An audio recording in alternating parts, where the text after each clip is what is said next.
Hello guys, welcome back and I hope you all are doing absolutely fine. So we'll be continuing with our surgery paper 2 important definitions pointer series, and the next part which we'll be covering is dental part, dentistry. So without much ado, let us begin. Also, please help us in hitting the target of 1000 views and 100 likes. As soon as it is completed, I'll be uploading all these notes on my Telegram channel immediately. So please help us to achieve that target, and please share with your friends and your classmates.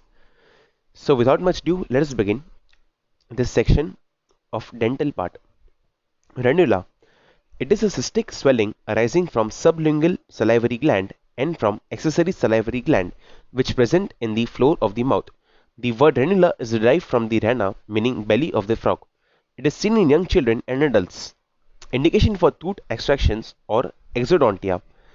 Periodontal disease, dentoalveolar abscess, impacted tooth, tooth in fracture line. Complications of tooth extraction or exodontia.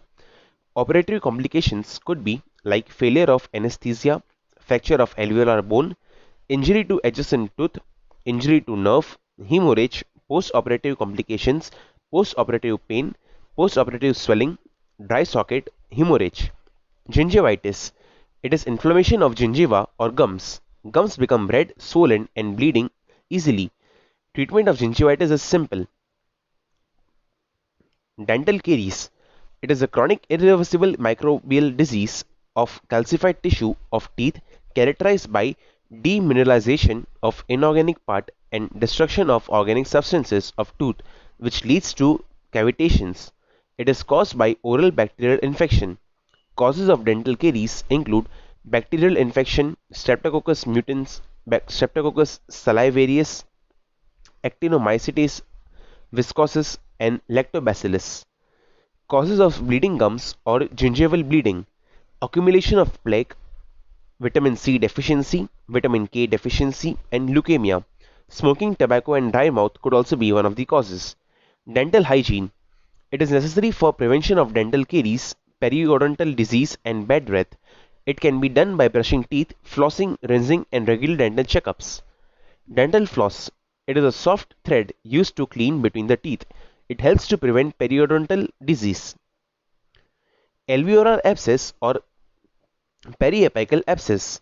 It is an acute or chronic suppurative process of periapical region. It is common type of dental abscess. It is caused by tooth decay, broken tooth, periodontal disease, and periapical infection.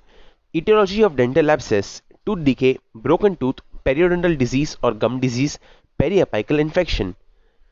Dental causes for halitosis or bad breath: periodontal disease or gum disease, tooth decay, decayed tooth, oral infection, poor oral hygiene. Causes of toothache: tooth decayed, broken tooth, periodontal disease or gum disease, and infection. Pulpitis: it is inflammation of the dental pulp. It can be acute or chronic. It is caused by decayed tooth or broken tooth. Dental plaque: it is a sticky, colorless or pale yellow color film of bacteria forming on surface of tooth. It is prevented by brushing twice daily or by flossing.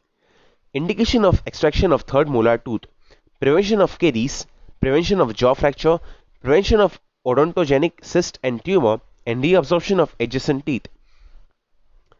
So guys, with this we have covered some important points of dentistry part, some important 2 markers which could be asked in your paper. So I hope this video helps you all out, and please do share with your friends and your classmates. And lastly, please do like, share and subscribe our channel. It motivates us to make more and more such videos and series for you all. I'll see you in the next series of ENT definitions and 2 markers. Until then, goodbye and take care. Thank you.